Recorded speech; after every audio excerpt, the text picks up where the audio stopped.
Sou a irmã Maria Cristina, professora dos adolescentes da Igreja Assembleia de Deus, do Ministério São Bernardo do Campo, né? Estamos na quarta lição dos adolescentes, que tem o tema Família Cristã, a família cristã, né? A quarta lição tem por tema Eu Devo Ser Assim, né? Baseado no tema da lição, está falando sobre a pessoa, como que a pessoa deve ser na família, na sociedade, né, na escola, de um modo geral. O nosso texto bíblico áureo, né, que nós chamamos de texto de ouro, que é o texto principal, diz assim: quero dizer a vocês o seguinte: deixem que o Espírito de Deus dirija a vida de vocês e não obedeçam aos desejos da natureza humana. Está lá escrito em Gálatas, capítulo 5, versículo 16. Então, o tema quer dizer, eu devo ser assim? É uma reflexão de como nós devemos agir em todos os âmbitos da nossa vida, né? Agir na sociedade, agir na escola, agir na família, agir na igreja, né? A nossa parte número 1, vamos ler o comentário, né? Você já se encontrou em uma situação na qual deveria tomar uma decisão e dentro de você se ouvia duas vozes, cada uma dizendo o que fazer? Todos nós já passamos por essa situação, né? De não sabermos o que fazer na hora de tomar uma decisão. Não sabemos se fazemos assim ou se fazemos de outro jeito. Às vezes nos deparamos com essas situações, onde somos confrontados a tomar decisões de grandes consequências. Uma pode nos levar para o caminho da vida e da felicidade, e a outra pode nos levar para o caminho da morte e da tristeza, porque sabemos que as nossas decisões, né, têm as consequências da vida. Então, uma pode nos levar para a felicidade e outra pode nos levar para a tristeza. Vejamos o que a Bíblia nos diz a respeito deste conflito interno que está sempre no coração das pessoas, né? Do meu coração, do coração de todas as pessoas. E de como podemos agir quando nos encontrarmos em situações desse tipo. Então, a Bíblia, ela tem resposta para todos os assuntos da nossa vida, da vida em geral. A pergunta: toda pessoa é má? Né? Sabemos que nem todas as pessoas têm aquela maldade infiltrada no coração, né? Porque a pessoa que é má é porque ela se deixa levar pela inveja, então ela é má. Ela quer fazer maldade por causa da inveja. E outra pessoa que é má, quando ela tem uma vida amarga, uma infância amarga, então ela tem maldade no coração, ela não quer que ninguém seja feliz, como assim ela não foi. Então, mas mesmo assim, nem todas as pessoas são más, né? Que tem aquela maldade no coração. Deus fez o homem conforme a sua imagem e semelhança. Por que imagem e semelhança? Porque nós temos atributos que são de Deus, né? Temos atributos, por isso que nós só fomos feitos conforme a imagem e semelhança de Deus. Porque Deus tem emoções, nós também temos emoções. Deus tem sentimentos, nós também temos sentimentos. Então, tem muitos atributos que Deus tem, que nós temos também. Logicamente que o ser humano não tem o atributo da divindade. Claro que não. Mas por que fomos feitos à imagem e semelhança de Deus? Porque nós temos atributos que Deus tem também. E tudo que Deus faz é bom. Porém, Porém, ainda no Éden, o homem se deixou seduzir pelo pecado, como está escrito em Gênesis 3. E a sua natureza foi integralmente corrompida. O ser humano passou a ser dirigido não pelo desejo colocado por Deus em seu coração, mas pela má natureza humana, que faz tudo o que é contrário ao Espírito Divino, né? Espírito Divino é a mesma coisa que Espírito Santo, né? Que vem diretamente de Deus. Ao ser guiado por sua própria natureza, o homem vive uma vida de egoísmo, onde só se interessa pela realização dos seus próprios desejos e vontades. Mas será que isso gerou algum problema para a nossa família? Sim, quando o membro da família, ele só realiza a sua própria vontade, o seu próprio interesse, ele prejudica os outros membros da família, porque ele se porta como uma pessoa egoísta. Mas será que isso gerou algum problema para a família? Certamente. Já percebeu como adolescentes brigam entre si para ganhar a preferência dos pais? Não é só adolescentes, né? Pessoas adultas também, crianças especialmente, né? Não podemos falar só dos adolescentes, né? Porque todas as pessoas, elas têm defeitos, né? Então, você já percebeu como adolescentes, crianças, adultos brigam entre si para ganhar a preferência dos pais ou dos professores ou de uma outra hierarquia? Como se entregam aos mais diversos métodos para se dar bem à custa dos outros colegas?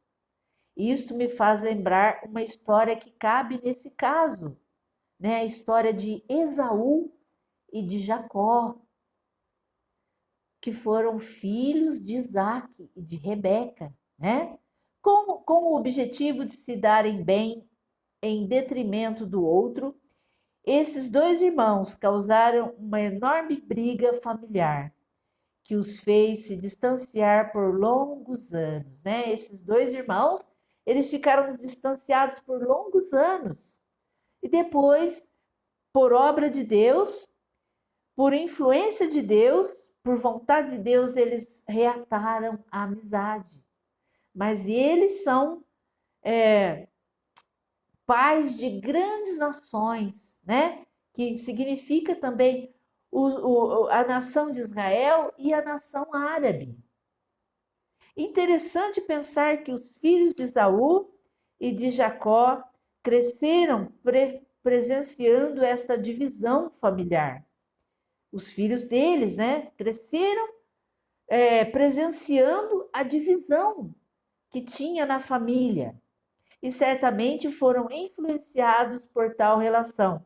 A questão que devemos refletir é a seguinte: precisamos levar aquilo que foi errado na nossa família como se fosse o único padrão de vida possível? Não, precisamos mudar a situação, né? Às vezes muitas coisas na nossa família estão erradas, mas precisamos, como pessoas que têm o Espírito Santo, mudar a situação daquela família, né? Sermos o quê? O porta-voz da paz, sermos pacificadores, porque muitas vezes nas famílias tem muitas brigas, muitas divisões, muitas intrigas. Então a pessoa pacificadora, ela vai o quê? Fazer pacificação naquela família, mudar o padrão de vida.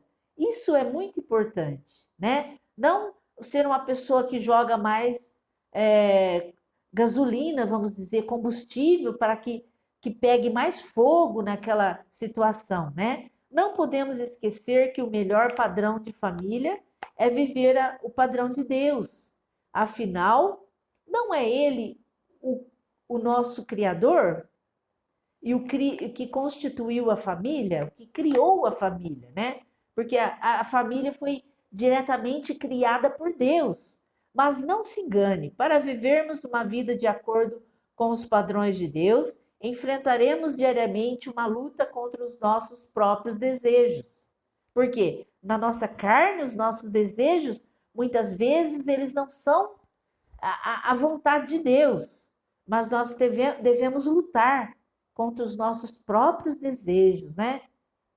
Contra a própria natureza nossa. O homem de hoje vive distante da vontade do Pai, pelo qual ele quer que cada ser humano ame o seu próximo como a si mesmo, conforme nos ensinou Jesus no seu Evangelho, né? Que vocês podem acompanhar na Bíblia, está lá em Lucas capítulo 10, que Jesus ensina, né, que nós devemos amar a todas as pessoas. Que isto esteja em nosso coração. Quando os seus pais ou os seus irmãos precisam de você, à disposição de sua parte para ajudar, aí que vem a parte da pessoa não ser egoísta, pensar em si mesmo dentro do lar, né? Precisa pensar na família, em ajudar os pais, ajudar os irmãos, né? Que têm as dificuldades. No outro tópico diz assim: você não está sozinho. Viver conforme a vontade de Deus não é tarefa fácil. Não, é difícil, porque nós temos que lutar contra a nossa própria natureza, né? Pois temos que diariamente abrir mão da nossa natureza humana, dizendo não aos desejos e paixões humanas. Está lá em Gálatas, capítulo 5, verso 24. Como diz lá em Gálatas, né? É um capítulo muito importante que fala, Gálatas capítulo 15, diz assim: andai em espírito e não cumprireis a concupiscência da carne. Porque a carne cobiça contra o espírito, e o espírito contra a carne. E estes se opõem um ao outro, para que não façais o que quereis. Mas se nós somos guiados pelo espírito, não estaremos debaixo da lei. Porque as obras da carne são conhecidas, né? As quais são adultério, prostituição, impureza, lascívia, idolatria, feitiçaria, inimizades, porfias, emulações, iras, pelejas, dissensões e heresias, invejas, homicídios e bebedices, glutonarias e coisas semelhantes a estas, pelos quais eu vos declaro, disse Paulo, né? Por isso que ele fala, vos declaro, porque estava dizendo, ele estava escrevendo, né, a carta. Como já antes vos disse que os que cometem tais coisas não herdarão o reino de Deus. Mas o fruto do Espírito é amor, é alegria, é paz, é longanimidade, é benignidade, é bondade, fé, mansidão e temperança. Vejamos, contra estas coisas não existe lei. Não existe lei para o amor, não existe lei para a alegria, nem para a paz, nem na longanimidade, nem na benignidade, nem para a bondade, e nem para a fé e a mansidão, e nem a temperança. Para isso não há lei. Por vezes podemos nos parecer uma tarefa impossível, mas na verdade não é.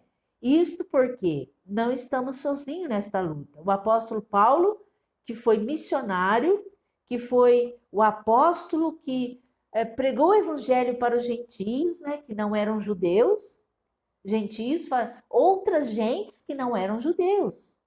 Missionário experiente no serviço do Senhor.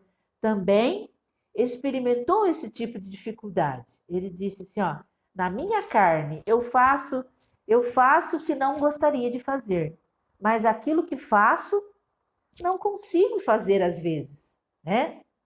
Esta confissão do apóstolo Paulo nos ajuda a entender que tal realidade acontece com todas as pessoas, não somente com os cristãos, mas com todas as pessoas, porque, né, nós nascemos na carne, então temos a vida, a carnalidade em nossos corações, né? Temos então que buscar o Espírito Santo para vencer esta lei da carnal que está dentro de nós, né? Então, isso quer dizer que estamos sozinhos nesta inclinação para o pecado? Não, não estamos sozinhos, de maneira nenhuma. Em João 14, Jesus nos garantiu que Deus nos enviou o Espírito Santo para ser o nosso auxiliador, ficando para sempre ao nosso lado. Por isso, sempre em que nos encontrarmos em uma situação de perigo, onde a nossa natureza parece falar mais alto, devemos pedir socorro ao Espírito Santo, para que permanecermos fazendo a vontade de Deus. Por isso, o apóstolo Paulo também comemora. Por que ele está comemorando? Porque existe na palavra de Deus uma saída, né, para o mundanismo, para a vida pecaminosa. Então, comemora nos ensinando que há esperança em Cristo Jesus. Ele diz assim em Romanos 7:25, que Deus seja louvado, pois ele fará isto por meio de nosso Senhor Jesus Cristo, né? Lembramos a história então de Esaú e de Jacó. Por quê? Porque eles ficaram por longos anos brigados, né, até a vida adulta. Brigados por conta de egoísmo, né? Por conta do egoísmo. Vivamos então no outro tópico que diz assim: viva diferente. A nossa escolha, a escolha é nossa, né? A escolha é de cada um de nós tomarmos as nossas decisões. Lembrando que a nossa vida é feita de decisões. E as decisões que tomamos têm consequências, boas e más, né? Quantas vezes a desobediência a Deus não lhe pareceu algo tão bom? Afinal, qual é o problema, né? Qual é o problema? Paulo escreveu em uma de suas cartas, como vimos, contando sobre a luta entre fazer o bem e o mal. Sabemos que não é tão fácil quanto parece viver a vida fazendo o bem, mas temos o auxílio do Espírito Santo para nos ajudar. Então, o que podemos escolher, né? Como diz a pergunta da nossa lição, né? A pergunta da nossa lição: o que devo ser? Como eu devo ser, né? Ou eu devo ser assim? Por quê? Porque está na nossa escolha fazer o bem e fazer o mal. Podemos enganar os nossos professores, os nossos pais, os nossos amigos e até nós mesmos, mas a Deus, aquele que conhece o nosso coração e sabe das nossas verdadeiras intenções, nós jamais enganaremos. Podemos sim buscar uma vida verdadeira e sob a direção da vontade de Deus, pois não precisamos viver reproduzindo os erros que vemos em nossas famílias. Às vezes a família tem algo muito errado, começou coisas muito erradas, mas nós, membros daquela família, não precisamos viver reproduzindo aquilo, reproduzindo os mesmos erros que vemos na família e em nós mesmos. Porque Deus nos chama para uma vida nova, uma vida diferente, uma vida de novidade, né? Deus nos chamou para viver uma vida em família, conforme a sua vontade.